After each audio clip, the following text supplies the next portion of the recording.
Hello दोस्तों, आपका स्वागत है हमारे यूट्यूब चैनल स्माइल विद एजुकान। देखिए बच्चों, हमने हिस्ट्री में आपको चैप्टर दिए, फर्स्ट सेकंड थर्ड भी चल रहा है।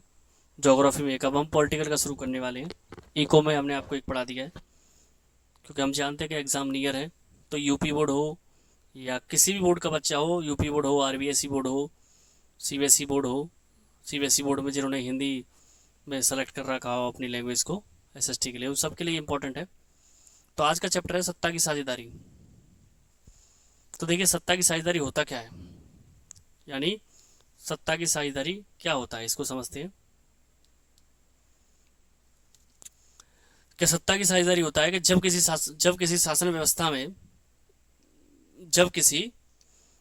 व्यवस्था में हर सामाजिक समूह और समुदाय की भागीदारी सरकार में होती है, तो इसे सत्ता की साझेदारी कहते हैं। आप ऐसे समझिए कि ये वर्ड है साझेदारी, मतलब हिस्सा होना, सत्ता मतलब सरकार में। यानी जब शासन व्यवस्था में हर समुदाय की, हर वर्ग की भागीदारी होती है, हिस्सेदारी होती है, तो वही क्या कहलाता है, सत्ता की साझेदारी। लोकतंत्र का मूल मंत्र है सत्ता की साझेदारी। ये पॉइंट ध्यान रखिएगा, ये क्वेश्चन बन सकता है। लोकतंत्र का मूल मंत्र सत्ता की साझेदारी, ये स्पष्ट कीजिए। क्योंकि सत्ता की साझेदारी होने से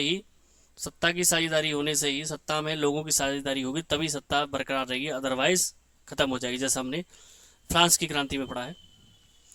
यह हिस्सा भागीदारी के द्वारा संभव हो पाता है। इस प्रकार की शासन व्यवस्था में नागरिकों को इस बात का अधिकार होता है कि शासन के तरीकों के बारे में उनसे सलाह ली जाए। यानी अब सलाह लेने के लिए वो लोगों तो इकट्ठा नहीं कर सकते, वो आप जानते हैं चुनाव प्रक्रिया के द्वारा अपने प्रतिनिधि को चुनते हैं और वो उन बातों को पहुंचाता है। नेक्स्ट है बेटा, सत्ता की साझेदारी जरूरी क्यों है। तो इसके लिए दो तर्क दिए गए हैं। एक है बेटा युक्ति परक, दूसरा है नैतिक परक। युक्ति परक मतलब हानि या लाभ के परिणामों पर आधारित, और बेटा नैतिक परक होता है नैतिकता या अंतर्भूत महत्व पर आधारित। तो देखो, युक्ति परक तर्क की बात करें तो विभिन्न सामाजिक समूहों के बीच टकराव का अंदेशा कम। यानी युक्ति परक ये कह रहा है कि जो अलग अलग समाज हैं, ठीक है, उनके बीच टकराव का अंदेशा कम हो जाता है, क्योंकि सत्ता की साझेदारी में जब हर वर्ग, हर समाज को मौका मिलता है सरकार के साथ जुड़ने का, तो उनके बीच में आपसी टकराव कम हो जाता है, क्योंकि उनका ये मानना हो जाता है कि चलो हमें भी मौका दिया जा रहा है, क्योंकि यहाँ पर चुनने की आज़ादी है। राजनीतिक व्यवस्था के स्थायित्व के लिए अच्छा, राजनीतिक व्यवस्था को बरकरार चलाए रखने के लिए सत्ता की साझेदारी में समुदायों की भागीदारी बहुत जरूरी है। अब आता है नैतिक परक। तो सत्ता की साझेदारी लोकतंत्र की आत्मा है। लोगों की भागीदारी आवश्यक है तथा लोग अपनी भागीदारी के माध्यम से शासन से जुड़े रहें। लोगों का अधिकार है कि उनसे सलाह ली जाए शासन किस प्रकार का हो। ये मैं आपको शॉर्ट में बता दूं तो केवल इतना बता रहा है नैतिक परक में कि सत्ता जो है, सत्ता की साझेदारी वो लोकतंत्र की आत्मा है, और उसको जारी रखने के लिए लोगों की भागीदारी होना बहुत जरूरी है। नेक्स्ट है बेटा, जो अभी बात कर रहे थे उसको हम डिटेल में समझते हैं। सत्ता की साझेदारी में कि देखो, समाज में सौहार्द यानी भाईचारा और शांति बनाए रखने के लिए सत्ता की साझेदारी जरूरी है। इसमें विभिन्न सामाजिक समूह टकराव को कम करने में मदद मिलती है। किसी भी समाज में बहुसंख्यक के आतंक का खतरा बना रहता है, यानी हर समाज में बहुसंख्यक का बहुत खतरा रहता है। जैसे किस जाति के लोग ज्यादा हैं, जैसे किसी गांव में अगर आप सोचें तो गांव में जैसे किसी एक जाति के लोग ज्यादा हैं, तो जिस कम जाति के जो लोग हैं उन्हें हमेशा खतरा बना रहता है। खतरे का मतलब उन्हें दबाने का, उन्हें शोषित करने का। तो बहुसंख्यक का आतंक न केवल अल्पसंख्यक समूह को, अब बहुसंख्यक यानी जिनकी संख्या ज्यादा है, अल्पसंख्यक जिनकी संख्या कम है, तो अल्पसंख्यक समूह को तबाह करता है, बल्कि स्वयं को भी तबाह करता है। सत्ता की साझेदारी के माध्यम से बहुसंख्यक के आतंक से बचा जा सकता है, क्योंकि जब सरकार होगी, सरकार में हमारी भागीदारी होगी, तो हम बहुसंख्यक समाज के खिलाफ कार्रवाई कर सकते हैं। इसलिए यह कहा जा सकता है कि लोकतंत्र की आत्मा का सम्मान रखने के लिए सत्ता की साझेदारी जरूरी है। ये बहुत ईजी चैप्टर है, मैं 2 ही वीडियो में खत्म कर दूंगा। कोशिश यही करूंगा 2 ही वीडियो में खत्म हो जाए, कोई ज्यादा बड़ा नहीं है, बहुत ही ईजी है समझने में भी। सत्ता की साझेदारी के 2 कारण होते हैं, एक है समझदारी भरा कारण, दूसरा नैतिक कारण। ये हमने पढ़ लिया था अभी, युक्ति परक कारण और नैतिक परक।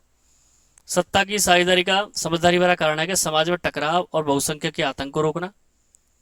सत्ता की साझेदारी का नैतिक कारण है लोकतंत्र की आत्मा को अक्षुण्ण बनाए रखना। अक्षुण्ण का मतलब उसे सदा जीवंत रखना, अब आती है जो इस पाठ की मेन बात है, इन्हीं यानी श्रीलंका और बेल्जियम, इन्हीं के ऊपर ये टिका हुआ है पाठ, आप जानते हैं, और इसी के ऊपर बार बार चलेगा ये पाठ। तो देखिए, बेल्जियम के समाज की जातीय बनावट, कि बेल्जियम यूरोप का एक छोटा सा देश है जिसकी आबादी हरियाणा से भी आधी है, परंतु इसके समाज की बनावट बड़ी जटिल है। कैसे? कि इसमें 59% लोग डच भाषा बोलते हैं, 40% लोग फ्रेंच भाषा। ध्यान रखिएगा, बेल्जियम में, ये पूरे बेल्जियम की बात हो रही है, पूरे बेल्जियम की बात निकल कर आ रही है। बाकी 1% लोग जर्मन है। जबकि राजधानी ब्रुसेल्स, अब हम बात करते हैं कंपेयर ब्रुसेल्स का, अब हम किसका कंपेयर कर रहे हैं? ब्रुसेल्स का, ठीक है। तो राजधानी ब्रुसेल्स में 80% आबादी फ्रेंच भाषी है, जबकि 20% डच। समझ में आया जटिल बनावट कैसे है? समझ में आया? चलिए, समझाने के लिए हम इसे थोड़ा सा ऊपर करके आपको समझाई देते हैं शॉर्ट में। Sorry,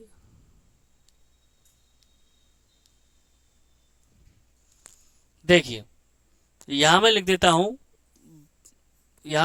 Belgium. बेल्जियम बेल्जियम में 59% लोग डच बोलते हैं और 40% लोग फ्रेंच भाषा बोलते हैं। ठीक है जी। अब राजधानी ब्रुसेल्स की बात करते हैं, इसको उल्टा कर देते हैं कि वहां पर 80% लोग फ्रेंच बोलते हैं और 20% लोग डच बोलते हैं। तो आप इसमें दोनों में कंपेयर करिए, कितना डिफरेंस है। कंपेयर करेंगे आप इसमें और इसमें, बेल्जियम में, तो यानी इनकी जातीय बनावट बड़ी विचित्र है, यही समझा रहा था वो। अब बेल्जियम ने इस समस्या का निदान करने के लिए क्या किया है वो समझते हैं कि बेल्जियम ने क्या समझदारी दिखाई कि ऐसे भाषाई विविधताएं कई बार सांस्कृतिक और राजनीतिक झगड़े का कारण बन सकती है कारण। बहुत बाद में जाकर आर्थिक विकास और शिक्षा का लाभ पाने वाले डचवासी लोगों को इस स्थिति से नाराजगी थी। इसके चलते 1950 से 60 के दशक में 1950 से 60 के दशक में फ्रेंच और डच बोलने वाले समूह के बीच तनाव बढ़ने लगा। डच भाषी लोग देश में बहुमत में थे, ध्यान रखिएगा, डच भाषी लोग देश में तो ज्यादा हैं 59%, परंतु राजधानी ब्रुसेल्स में कम थे, यानी 20%। परंतु बेल्जियम के लोगों ने एक नवीन प्रकार की शासन पद्धति अपनाई और सांस्कृतिक विविधता और क्षेत्रीय अंतरों में होने वाले जो आपसी मतभेद थे उन्हें दूर कर लिया। कैसे किया है दूर, ये हम आगे पढ़ेंगे अभी, कैसे दूर किया है।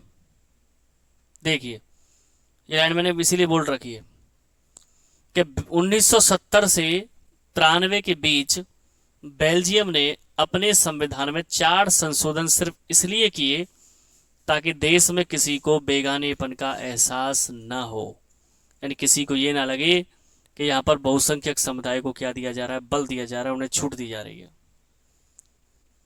एवं सभी मिलजुल कर रह सके। सारा विश्व बेल्जियम की इस समझदारी की दाद देता है। अब बेल्जियम ने इस टकराव को रोकने के लिए क्या कदम उठाए,